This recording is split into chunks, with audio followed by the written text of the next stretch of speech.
Shalom, selamat malam. Bertemu lagi dengan saya Rifhan Sabuna. Pada malam hari ini kita akan coba kembali mendengar tentang tata gereja reformasi.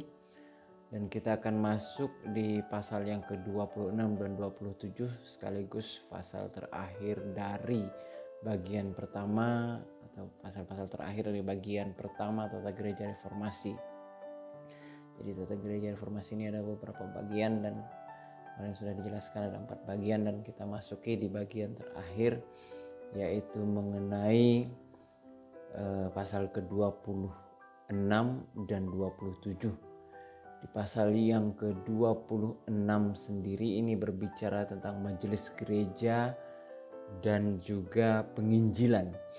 Artinya majelis gereja dalam hal penginjilan. Berkaitan dengan hal ini ialah bagaimana majelis dalam satu gereja, dalam satu jemaat, secara khusus satu jemaat saja ini melakukan penginjilan di sekitar jemaat tersebut. Artinya orang-orang yang belum percaya di sekitar jemaat tersebut wajib dilakukan atau dikunjungi atau wajib diberikan penginjilan kepada mereka. Artinya memang ada tugas dari majelis gereja berkaitan dengan menginjili orang-orang yang belum percaya di sekitar gereja tersebut. Inilah maksud dari pasal yang ke-26. Artinya bukan hanya kepada jemaat saja tetapi juga kepada orang-orang di sekitar. Artinya penginjilan tetap harus perlu dikerjakan oleh majelis gereja. Dalam hal ini kita selaku majelis gereja, bagaimana majelis gereja bekerja untuk mempertobatkan orang, bekerja untuk membawa jemaat atau membawa orang-orang yang belum percaya menjadi percaya kepada Allah. Penginjilan dalam hal ini ya, bagaimana memperkenalkan siapa Yesus Kristus ke dalam orang-orang yang memang sama sekali belum mengenal Dia sebagai Tuhan dan Juru Selamat.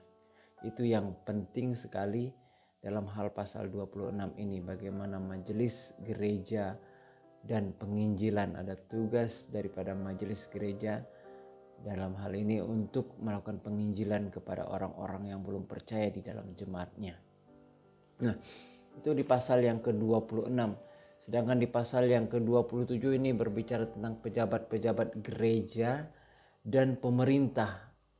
Tentang pejabat-pejabat gereja dan pemerintah. Sebelumnya saya akan membacakan satu nas, yaitu dari Roma pasal yang ke-13 ayat yang pertama sampai dengan ayat yang ke-7. Saya akan bacakan untuk kita. Dikatakan di dalam LAI judulnya kepatuhan kepada pemerintah. Tiap-tiap orang harus takut kepada pemerintah yang di atasnya, sebab tidak ada pemerintah yang tidak berasal dari Allah. Dan pemerintah-pemerintah yang ada ditetapkan oleh Allah. Sebab itu barang siapa melawan pemerintah, ia melawan ketetapan Allah. Dan siapa yang melakukannya akan mendatangkan hukuman atas dirinya. Sebab jika seorang berbuat baik, ia tidak usah takut kepada pemerintah. Hanya jika ia berbuat jahat, maukah kamu hidup tanpa takut terhadap pemerintah? Perbuatlah apa yang baik dan kamu akan beroleh pujian daripadanya. Karena pemerintah adalah hamba Allah untuk kebaikanmu. Tetapi jika engkau berbuat jahat, takutlah akan Dia, karena tidak percuma pemerintah menyandang pedang. Pemerintah adalah hamba Allah untuk membalaskan murka Allah atas mereka yang berbuat jahat. Sebab itu perlu kita menaklukkan diri bukan saja oleh karena kemurkaan Allah, tetapi juga oleh karena suara hati kita. Itulah juga sebabnya maka kamu membayar pajak, karena mereka yang mengurus hal itu adalah pelayan-pelayan Allah. Bayarlah kepada semua orang apa yang harus kamu bayar, pajak kepada orang yang berhak menerima pajak, cukai kepada orang yang berhak menerima cukai, rasa takut kepada orang yang berhak menerima rasa takut, dan hormat kepada orang yang berhak menerima hormat. Itu adalah dasar daripada pasal yang ke-27. Bagaimana pejabat-pejabat gereja dan pemerintah Dikatakan pejabat-pejabat gereja akan mengajar jemaat mentaati dan menghormati pemerintah sebab pemerintah itu ditetapkan oleh Allah. Artinya memang wajib kepada jemaat ya untuk taat kepada pemerintah. Dan dalam bergereja kita memang juga harus taat kepada pemerintah. Artinya memang dalam hal ini gereja atau majelis gereja secara khusus dalam klasis dan dalam sinode akan membentuk ada yang namanya lembaga atau HUPEM dikatakan, atau hubungan dengan pemerintah. Jadi dalam hal ini bentuk-bentuk izin dan sebagainya itulah yang dikerjakan oleh HUPEM untuk berurusan dengan pemerintah. Artinya gereja tidak boleh mengabaikan pemerintah, tetapi harus juga berada bersama, beriringan dengan pemerintah. Segala bentuk izin-izin yang berkaitan dengan pembangunan juga harus juga diurus ke dalam pemerintah. Berkaitan dengan tanah-tanah gereja kita akan berurusan juga dengan pemerintah. Nah, disitulah letak bahwasanya memang gereja harus juga ada hubungan dengan pemerintah.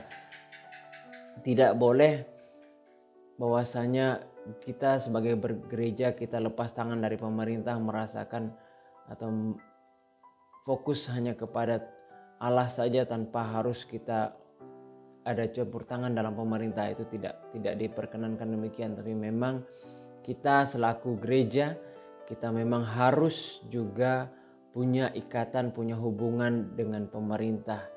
Jadi itu yang dimaksudkan di dalam pasal ini. Artinya majelis gereja harus menjelaskan juga kepada jemaat bahwasanya pemerintah adalah juga bagian daripada gereja yang harus juga oleh jemaat ditaati atau diikuti segala aturan yang diberikan oleh pemerintah ke dalam kehidupan berjemaat ataupun kehidupan jemaat di dalam suatu negara. Demikian berkaitan dengan pasal ke-26 dan 27 dari Tata Gereja Reformasi. Semoga ini dapat membantu kita memahami tata gereja dengan baik. Akhir kata saya ucapkan shalom.